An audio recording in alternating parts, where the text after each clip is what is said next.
Fala aí, pessoal, beleza? Mais aqui um especial, uma abordagem nas habilidades e atitudes médicas pelo MedEasy. Especificamente, né, vamos trazer aí o exame físico dos nervos cranianos.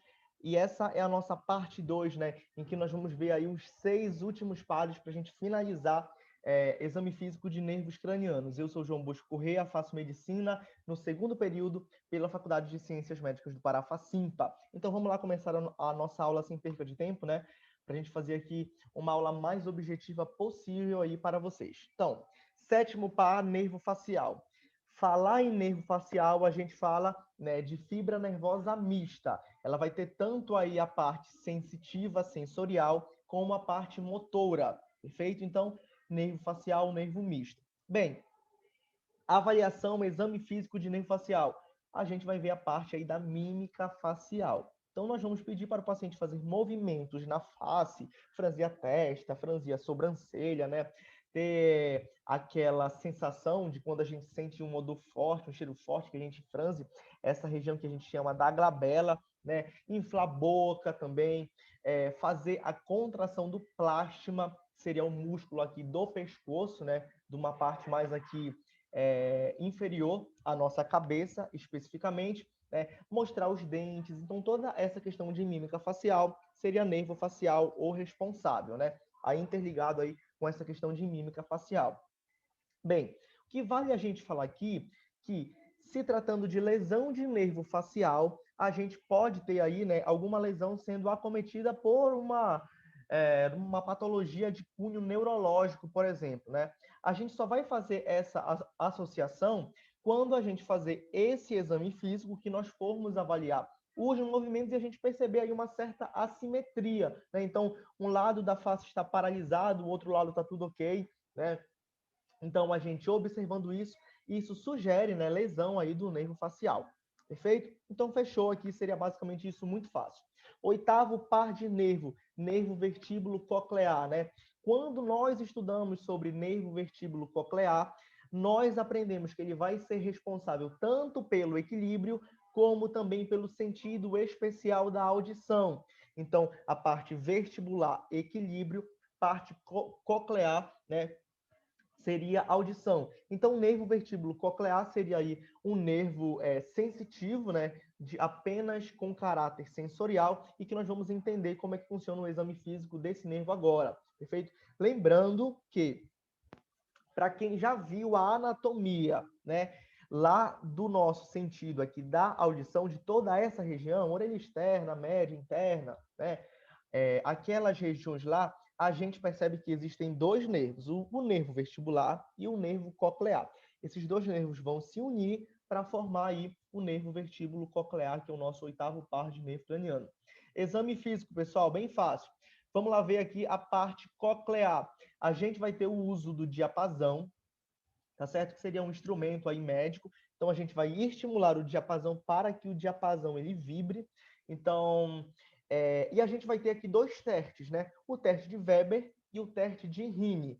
Sendo que o teste de Weber, a gente vai testar apenas a parte de condução, né, do impulso auditivo pela via óssea. Então, condução óssea e teste de Weber exclusivo aí para a parte de condução óssea. Então, a gente tem 4 regiões que a gente vai poder posicionar o diapasão. Centro da calota craniana, né, no ápice aqui do crânio, a região da testa, na região da glabela ou nos incisivos centrais. Perfeito? Fechou? Centro da calota craniana aí, né, o ápice do crânio, testa, glabela e incisivo central. Posicionando o diapasão, né, após a estimulação do diapasão, você vai perguntar para o paciente se ele está recebendo, se ele está sentindo o impulso nervoso, impulso sensitivo de ambos os lados. Se estiver tudo ok, a parte coclear aí de condução está funcionando tudo certinho. Perfeito? Por fim, aqui a gente vai ter também o teste de Rini. O teste de Rini vai fazer uma comparação aí, porque ele vai testar tanto a parte de condução óssea, né, desse impulso sensitivo, né, da audição, como também a parte de condução de sensibilidade pela via aérea. Lembrando que sensibilidade de via aérea é maior do que a sensibilidade feita pela condução óssea. Então, estimula o diapasão, né? Você vai estimular o diapasão. vai colocar aqui no processo mastoide, nessa região posterior da orelha. Processo mastoide. Coloca lá no diapasão e vai pedir para o paciente para quando ele parar de escutar, de receber aquele impulso sensitivo, né? Ele avise, ele informe ao examinador. Então, beleza, coloquei lá no diapasão. Ficou lá. Parei de escutar. Imediatamente, você, como examinador, tira o diapasão, né? E vai colocar ele frontalmente, aí, desculpa, ao nosso canal auditivo, ao canal auditivo do paciente, para agora o paciente testar, né? Para que nós possamos testar, no caso, a condução pela via aérea. Então, se ele parou pelo processo mastoide, né? A parte aqui de condução óssea, a condução pela via aérea, né? A sensibilidade da via aérea, ele tem que continuar escutando o som. Então, aqui, pessoal, acontece algumas vezes que ele escuta pela condução óssea, né, lá no mastoide, no processo mastoide, só que não escuta pela via aérea. Então, isso a gente não pode falar que é lesão da parte coclear do nervo vestíbulo coclear, tá? Por quê? Porque ele recebeu o impulso pela condução óssea. Se ele recebeu esse impulso, ele percebeu o impulso pela condução óssea, o vestíbulo coclear, né, especificamente, aí a cóclea está desempenhando a sua função, está chegando impulso nervoso. Você consegue entender? Então, se ele não está recebendo impulso pela via aérea, e sendo que a sensibilidade de via aérea é maior do que a de condução óssea, então pode ser aí alguma obstrução nesse canal auditivo, né? A gente tem aí, por exemplo, um exemplo clássico famoso, o acúmulo de cera, né? Isso vai acabar impedindo aí com que esse impulso sonoro, com que a onda sonora chegue na nossa membrana timpânica. Então, é importante a gente aí se ater a isso. Além desses testes, a gente tem também, né, no caso, o atrito das polpas digitais, né? Você vai lá atritar, certo? O paciente ele tem que escutar esses estímulos. Tem a voz cochichada também, né? Que é o cochicho, literalmente. E também a gente vai ter a redução, a diminuição aí da intensidade da nossa voz. Claro que você não vai falar assim para o paciente, aí, como é que você está? Pelo amor de Deus, o paciente vai pensar que você é doido. Então você tem que, antes de fazer, né, essa diminuição da voz, você tem que falar, olha, vou começar a testar agora aí a parte do seu nervo vestíbulo coclear, ou melhor, você pode dizer, eu vou testar aí a sua audição para ver se está funcionando tudo direitinho, tá certo? Então eu vou fazer assim, algumas coisas propositais. Então quando você diminui a voz, né, o paciente já vai perceber, ele já vai estar ciente do que aquilo é um teste, né, específico aí do exame físico do vestíbulo coclear, para que você teste aí essa questão de sensibilidade auditiva. Perfeito? Então, seria isso aqui, bem facinho, bem tranquilo. Já a parte vestibular, nós terminamos aí a parte coclear. A parte vestibular, a gente vai ter a manobra de Romberg, tá bom? Não pode se confundir. Teste de Romberg ou manobra de Romberg. Manobra clássica que está descrita lá no Porto, pessoal. Paciente na posição ortostática em pé, membros superiores colados no corpo, pés unidos, tá certo? Você vai pedir para o paciente ficar 30 segundos de olhos fechados, 15 segundos de olhos abertos, né, após os 30 segundos anteriores, e por fim, 15 segundos de olhos abertos, né, e por fim, 30 segundos de olhos fechados. Então, em um regime aí temporal de 30, 15, 30. Fechou? 30 segundos de olhos fechados, 15 segundos de olhos abertos e 30 segundos de olhos fechados. Nesse teste, para onde o paciente tender a cair, né? Se ele tender a cair para o lado direito, ou se ele realmente cair para o lado direito, claro que você vai ter que estar lá do lado do paciente, né? Perfeito? Para auxiliar, caso dê um teste, no caso positivo aí, né? Então, para o lado que ele tenda a cair, para o lado que ele for cair, é o lado da lesão de nervo craniano. Perfeito? E se o paciente cair ou para frente ou para trás, né? Os dois lados estão lesionados, né? Então, a gente já vai pensar aí num comprometimento total dessa parte vestibular. Perfeito? Então, essa imagem eu achei interessantíssima, porque aqui a gente vai ver como se fosse uma derivação, né, do sinal de Romberg. Não está presente no Porto, só que é um a mais, né, um plus que a gente está dando aqui no canal para vocês. Então, isso aqui seria o sinal de Romberg sensibilizado ou supersensibilizado. A gente vai hipersensibilizar o paciente, né? Essa parte vestibular relacionada com o equilíbrio, como eu já falei. Então, paciente em posição ortostática novamente, só que aqui, olhos fechados. Então, você vai pedir para o paciente fechar os olhos ou colocar lá uma venda no paciente, não tem problema nenhum.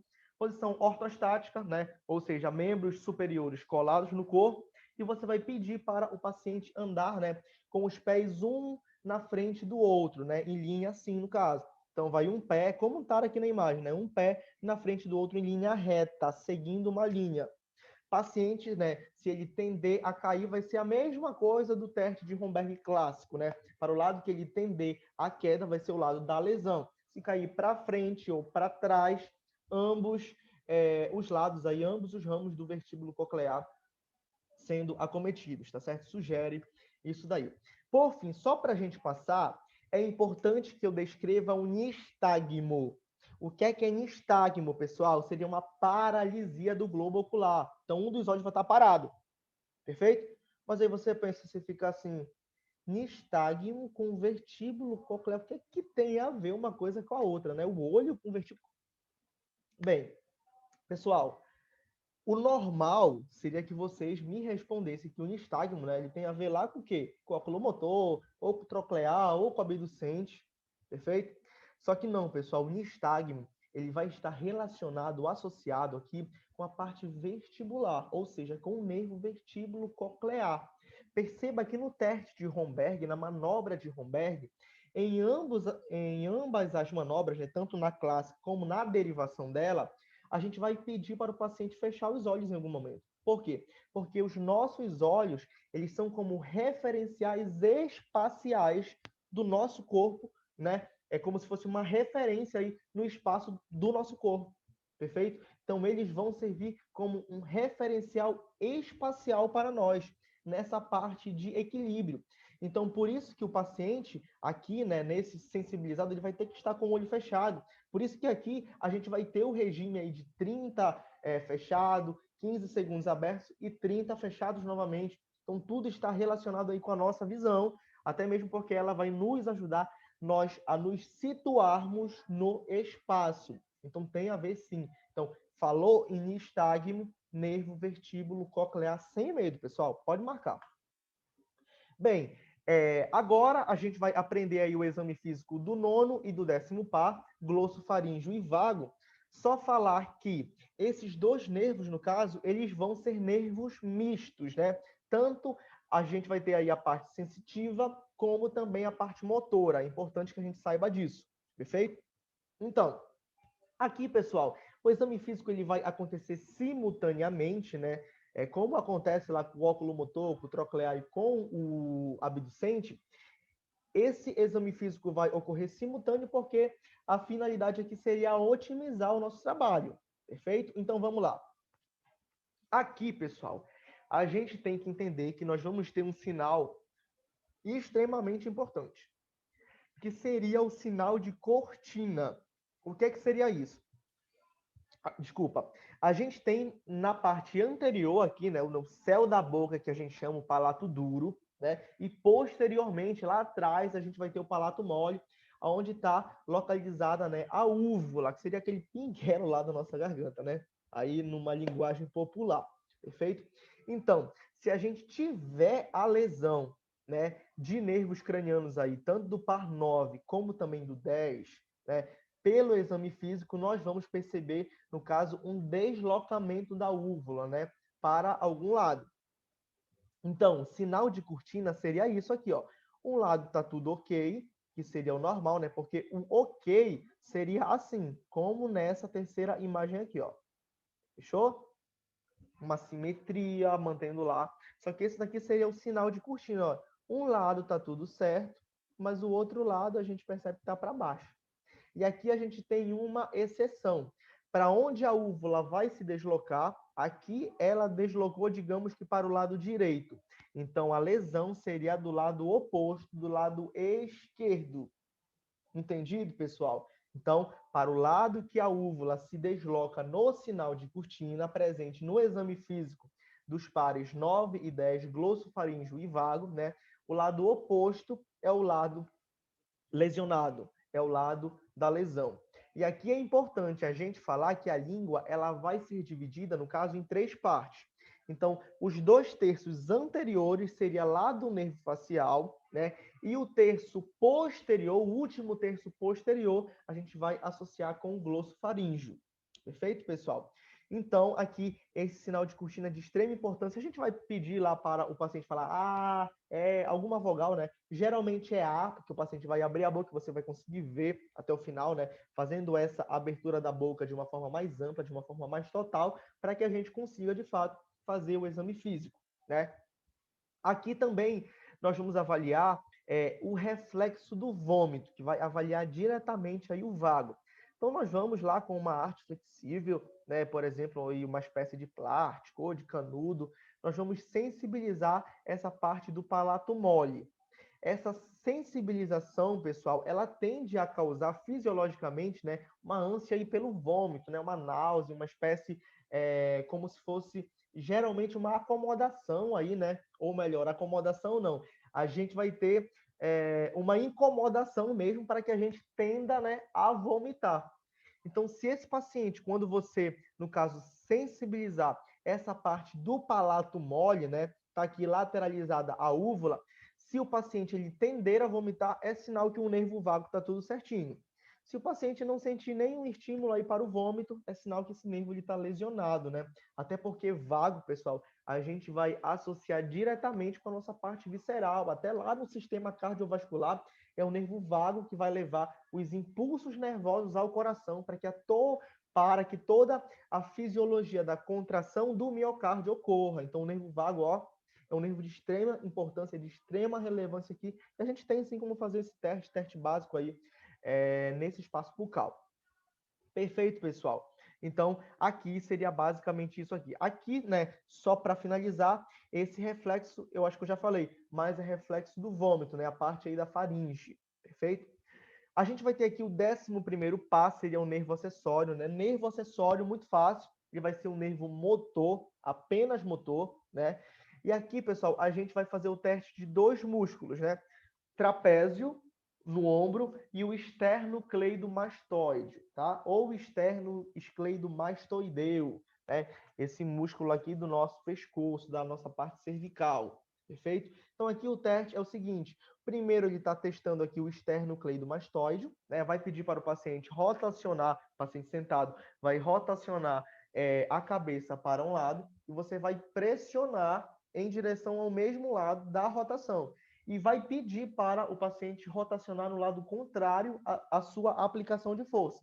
Então, você vai ter uma certa resistência, quer dizer, o paciente ele vai enfrentar uma certa resistência, só que se ele conseguir se deslocar, né, contra a sua pressão, contra a sua força, é sinal que esse impulso, né, motor, ele está chegando aqui via nervo acessório no esternocleidomastoide, tá certo? E no trapézio a mesma coisa. Você vai pedir para o paciente sentar, relaxar a musculatura aqui do ombro, perfeito? E vai pressionar esse ombro na direção inferior, né? Inferiormente, vai pressionar realmente o ombro aí. Vai pedir para o paciente fazer aí a subida, né, do ombro. Então, se ele conseguir, mesmo com a sua pressão, né, com a sua pressão aí de cima para baixo no ombro, se ele conseguir, é sinal que o trapézio está desempenhando a sua função fisiológica, que está chegando impulso motor via nervo acessório.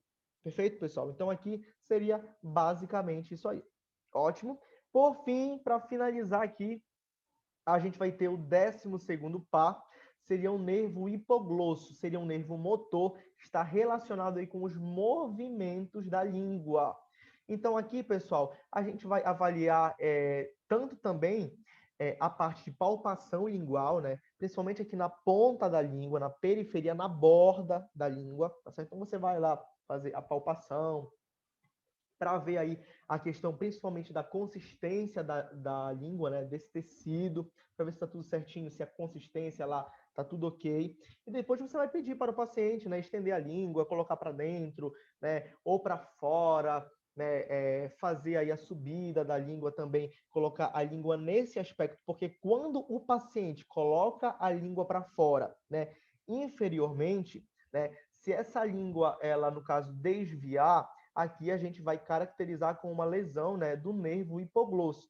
Então, por exemplo, esse paciente aqui, Ao colocar a língua para fora, a gente observou um certo desvio da língua, né? Então, isso vai tender, né? A gente vai levar aí a uma lesão do nervo hipoglosso é, para o mesmo lado desse desvio. Então, se a língua, ao paciente colocar a língua para fora, se a língua desviou aí para o lado direito, isso vai tender, isso vai sugerir uma lesão do nervo hipoglosso para o lado direito e vice-versa. Se a língua ela desviar para o lado esquerdo, isso vai tender, né? Isso vai sugerir aí para nós uma lesão do nervo hipoglosso para o lado esquerdo. Perfeito, pessoal. Então seria basicamente isso aqui. Eu já quero agradecer a todos vocês. O nosso canal, a cada dia, ele cresce ainda mais. Então continue, né, compartilhando os nossos vídeos. Deixe o seu comentário aqui embaixo. Tem o meu Instagram também aqui para você mandar lá as suas sugestões de vídeo. E aos poucos a gente vai trazendo mais conteúdo aqui para o nosso canal. Perfeito? Então, muito obrigado pela atenção de cada um de vocês. Se você é novo por aqui, aproveita e se inscreve agora mesmo aqui no canal. A gente agradece demais, perfeito? Então é isso, pessoal. A gente fica por aqui. Fiquem com Deus e até a próxima. Tchau!